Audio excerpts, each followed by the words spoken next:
Welcome, wanderers of the unknown. Tonight, we open the doors to 3 Airbnb rentals, each harboring secrets that break the promise of peaceful refuge.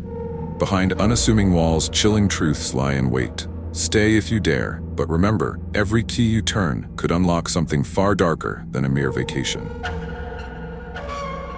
Oliver booked the house on Hemlock Street for a brief weekend getaway. He craved seclusion, time to catch up on reading and detach from the daily grind. The listing showed a quaint, 2-story colonial home surrounded by tall hedges, offering privacy and a picturesque view of a quiet residential block. Upon arriving, Oliver felt a slight nagging sensation. Perhaps it was the ancient facade or the heavy hush that clung to the air. Despite a sunny sky, the property exuded an unspoken gloom. The host, Miriam, provided self-check-in instructions, a lockbox behind a potted plant, a code to retrieve the key. When Oliver followed these steps, he noticed deep scratches on the wooden door frame, as though someone had dragged something sharp across it. Brushing off the sight as old damage, he entered the foyer. The interior was tastefully furnished, with antique-looking chairs, framed mirrors, and a large grandfather clock in the hallway. A faint, musty smell hovered in the air, neither strong nor entirely pleasant. Oliver explored the rooms. The living area had wide windows draped in heavy curtains.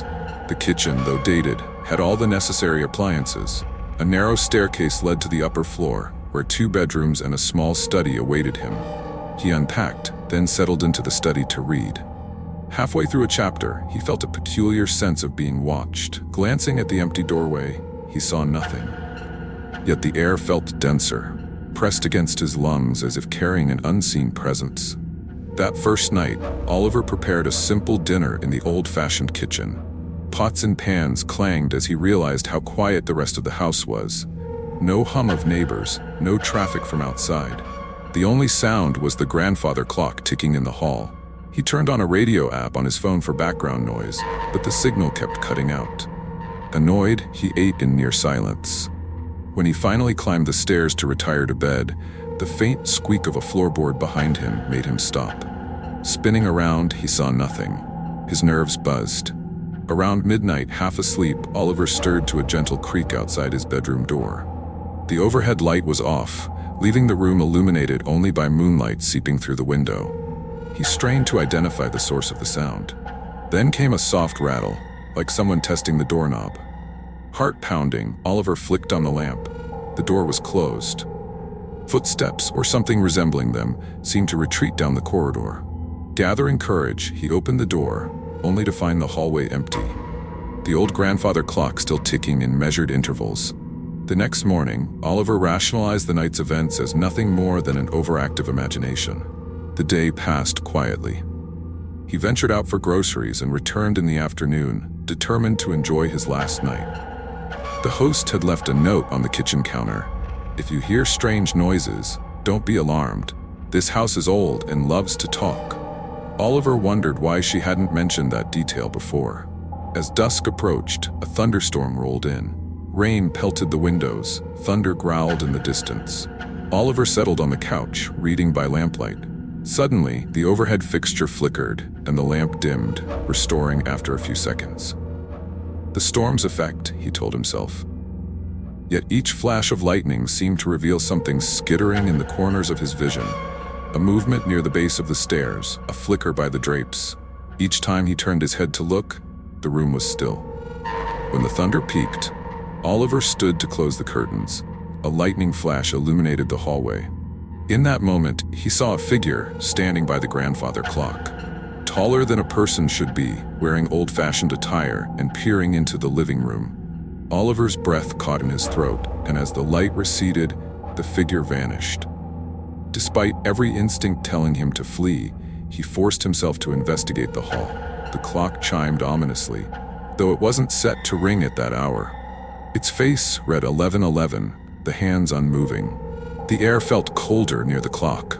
Oliver pressed his palm against the wooden casing. An odd, trembling sensation vibrated through the wood. He glanced around for any sign of intruders. The front door was locked, the windows sealed. The only sign of life was the faint echo of water dripping somewhere above. Remembering the note from Miriam, He wondered if the house's talk was more than just creaking floorboards. Resolved to get through the night, Oliver returned to the living room. Around 2 a.m., he drifted into a restless sleep on the couch. At some point, he awoke to the echo of footsteps upstairs. This time, the steps were rapid, almost frantic. He gathered his courage and ascended slowly. Lightning revealed the corridor in strobe-like flickers. The bedroom doors stood open, empty. Then he heard scratching from behind the far door, the study. Summoning every bit of resolve, Oliver pushed the door open. The room was dark, the desk and chair in their usual place. But on the wall, faintly lit by a street lamp outside, he saw it, scribbled words in what looked like charcoal or soot. They read, "Why are you here?" And below that, "Leave." Trembling, Oliver stepped back. His foot landed on something brittle. An old photograph lay torn on the floor. It showed a family, a man, woman, and 2 children, posing in front of this same house. Their faces bore somber expressions. Stumbling to the hallway, Oliver felt the hair on his arms stand on end. The corridor smelled of damp earth. The footsteps started again, echoing behind him. He bolted down the stairs, ignoring the stuttering lights, and grabbed his car keys from the coffee table. He dashed out into the storm, the rain soaking him in seconds. Wrestling with the lock on the front door, he yanked it shut. He sped away, adrenaline surging, not daring to look back at the looming house. Oliver decided to text the host about what he experienced, but his phone refused to send messages until he was miles away, where the thunder lessened. The next day, Miriam messaged him an apology for the inconveniences, promising a partial refund. She blamed the weather and old wiring for any disturbances. But Oliver knew the heavy presence he felt had nothing to do with electrical issues. He left a review containing only a single line: "There's something in that house. Stay at your own risk." In the following weeks, he discovered that no other reviews mentioned anything supernatural. But the house's booking calendar remained suspiciously open. Perhaps other guests fled without sharing their stories.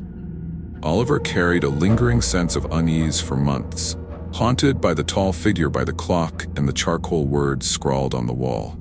Whenever he recalled that night, he shuddered, grateful to have escaped whatever entity claimed the dark halls of Hemlock Street as its own. Courtney had always dreamed of a lakeside retreat where she could decompress. So when she discovered a charming log cabin listing on a secluded shore, she wasted no time booking it. The pictures showed a pristine lake reflecting tall evergreens, a small dock for canoeing, and a cozy one-room cabin with large windows overlooking the water. The host's description promised a tranquil getaway free from city noise. She arrived late afternoon. The lake shimmered under the sun, and a hush settled over the property as though nature had pressed the mute button. The cabin was modest, one main room with a kitchenette and a lofted sleeping area. A narrow staircase led to the loft, and large windows faced the dock. Despite the scenic surroundings, Courtney felt a peculiar stillness. No birds sang, no insects hummed. That evening, she lit a few candles for ambiance, deciding to keep things rustic. After cooking a small meal, she strolled down to the dock to catch the sunset. The water was utterly still. Too still, she thought, as if the lake itself was holding its breath. She noticed something rippling near the far shore, but it disappeared before she could discern its nature. Shrugging it off, she assumed it was a fish. Night settled in, blanketing the area in darkness. Moonlight cast faint silver traces on the lake. Courtney nestled into the loft, gazing at the stars through the window. A gentle breeze rattled the pine trees. As she dozed, a faint tapping sound stirred her awake. She opened her eyes, heart quickening. It sounded like knuckles on glass. The large window by the lake was below her loft vantage point, but she couldn't see anything from this angle. The tapping persisted, measured and soft. Gathering courage, she descended the steps, aware her breath had become shallow. Reaching the main floor, she approached the window. Each tap felt ominously precise. She peered outside, nothing but moonlit trees. The lake shimmered quietly. Then the tapping stopped. The hush returned, denser than ever. The air felt charged, as if the cabin itself pulsed with an unseen presence. Courtney checked the front door and windows, ensuring everything was locked. She told herself it had to be a tree branch or some shifting of the wood. She climbed back to the loft, but sleep evaded her. For an hour, the night remained silent. Then, shortly after midnight, she heard the tapping again.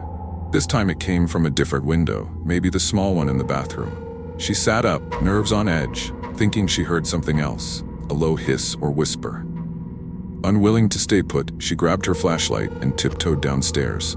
She flicked on the overhead lamp, dispelling some of the darkness. The tapping ceased again.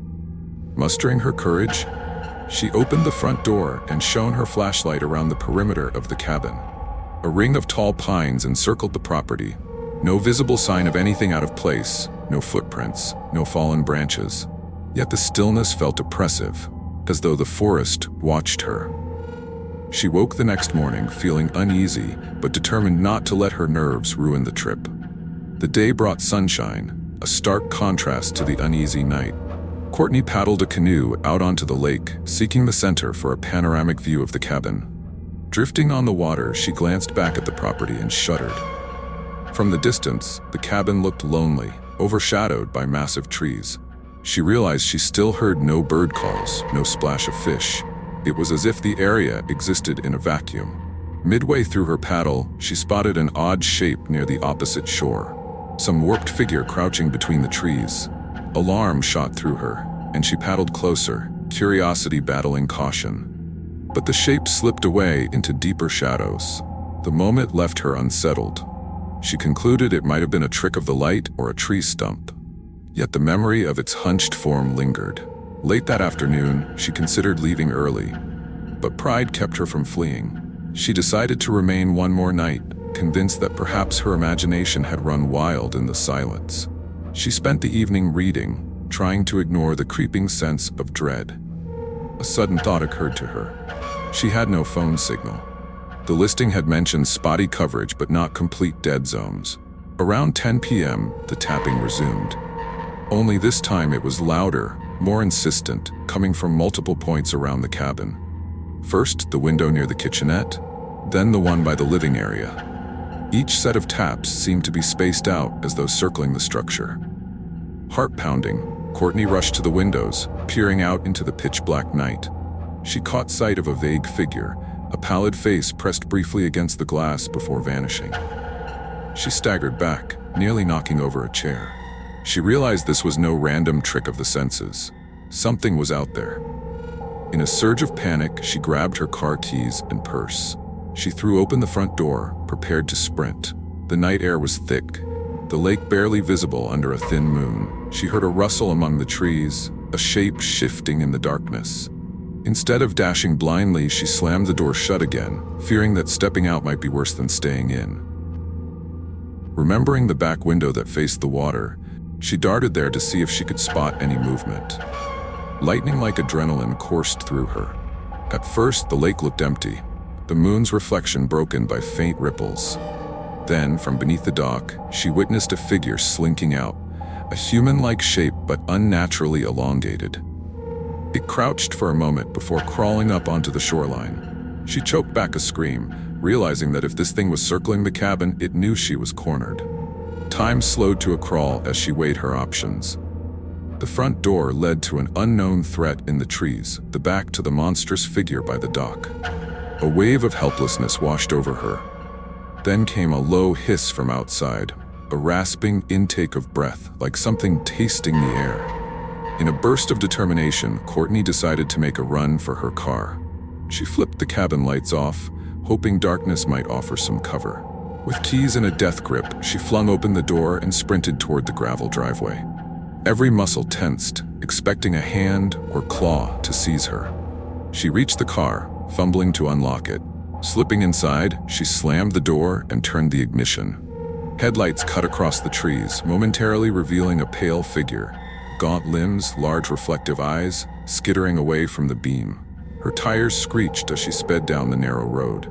She didn't stop until she'd reached the nearest highway, heart pounding like a drum. She spent the night in a small motel, too shaken to sleep. The next morning, she messaged the Airbnb host requesting an immediate cancellation. The host responded with confusion, claiming no prior guests had reported anything strange. Courtney left a terse review. Beautiful setting, but something's out there at night. Not for the faint of heart. Months later, she still felt uneasy recounting the tale, haunted by the memory of that pale face against the glass and the hush that cloaked the lake. The cabin listing vanished soon afterward, leading her to believe others had encountered the same lurking terror along those silent shores. Jared and Becky decided on a weekend getaway in a rural farmhouse Airbnb, a place to unplug and spend some quality time. The online photos showcased wide wooden floors, exposed beams, and a fireplace that promised cozy nights. Set on a sprawling property lined with ancient oak trees, the farmhouse boasted an inviting charm. Upon arrival, they found the exterior as lovely as advertised, a wraparound porch, fresh coat of white paint, and lush greenery. The host's note on the kitchen table read, "Welcome. Make yourselves at home. Watch your step on the old floors, they have a tendency to creak." That first afternoon, the couple toured the grounds, delighting in the orchard and small garden. They returned inside for dinner, enjoying wine by the fireplace. As the night deepened, they noticed an odd, rhythmic creaking under their feet, almost like a steady pulse. Initially, they laughed it off as part of the farmhouse's antique charm. But the deeper night pressed on, the more disconcerting the sounds became. Around midnight, Becky awoke to a persistent thump beneath the floorboards. She nudged Jared, who sleepily listened. It sounded like someone knocking from below, though the house stood on raised foundations above dusty crawl spaces. Alarmed, Jared ventured downstairs, flashlight in hand. The wooden steps groaned with each footfall. In the living room, everything seemed in order, except the coffee table had shifted a few inches as though bumped. He crouched near the fireplace, pressing an ear to the floor. Silence, then a single thump. His heart accelerated. The next day, Jared searched for an entry point to the crawl space. It was covered by a heavy wooden hatch at the back of the house. He lifted it enough to peer into darkness, but saw only dirt and scattered debris. No footprints, no sign of recent disturbance. Becky watched from above, uneasy. They decided to dismiss the noise as rodents or the wind. Determined to salvage the trip, they set off on a day hike to calm their nerves. They returned at dusk, the farmhouse quiet in the fading light. Over dinner, they both remarked on how lovely the property looked at sundown. The interior, however, carried a subtle tension, as though something lingered in the walls. They tried playing music to lighten the mood. After an hour, static burst from the speakers. Then the music died. No matter what they tried, the speakers wouldn't reconnect. The house fell into near silence again, broken only by the occasional pop from the fireplace. Later, as they prepared for bed, the floorboards near the kitchen emitted a series of creaks in quick succession. Jared walked over to check it out. Becky remained in the hallway, feeling goosebumps rise on her skin. The moment Jared entered the kitchen, the lights flickered, casting wavering shadows. In the brief darkness, Becky swore she saw a figure reflected in the window behind Jared, someone tall and unmoving. She called out, but by the time the light steadied, the figure was gone. Jared insisted they remain calm. He reasoned that old houses do strange things at night. Becky suggested perhaps they should leave early. Jared, not wanting to lose money or give in to fear, convinced her they should try one more night. They locked every door and window, double-checking each latch. Shortly after midnight, they heard a muffled dragging noise beneath the floorboards, as if something or someone was crawling. The boards vibrated, sending chills up their spines. Gathering what courage they had, they followed the sound to the living room. The fireplace embers glowed weakly, casting an orange hue across the floor. Becky gripped Jared's arm when she realized the noise came from the exact spot where the coffee table stood. Slowly, they pushed the furniture aside. The floor had a set of faint scratches forming a square outline, as if concealing a trapdoor. Heart pounding, Jared knelt and tapped on the boards. They felt loose. Becky pleaded with him not to open it, but curiosity overrode caution. Using a fireplace poker, he pried the boards up. A dark gap gaped beneath. The stench of damp earth wafted upward. He shone a flashlight into the gloom. What they saw froze them in terror. A small chamber below the living room. Old, decomposed belongings, torn clothing, a battered suitcase, lay scattered. And in the corner, a wooden rocking chair faced the wall. The seat rocked ever so slightly, as though recently occupied. Becky covered her mouth, tears brimming in her eyes. Jared swallowed, forcing himself to look closer. On the dirt floor, footprints circled the chair, some fresh. They extended toward the underside of the foundation, where a crawl space presumably led outside. Suddenly, a sharp rap echoed from inside the hidden chamber. The rocking chair jerked, scraping the floor. Becky shrieked, stumbling backward. Jared hastily dropped the boards back in place. The noise ceased. Shaken to the core, they frantically packed their belongings, not caring that it was the dead of night. Every step on the floor felt like stepping on a loaded trap.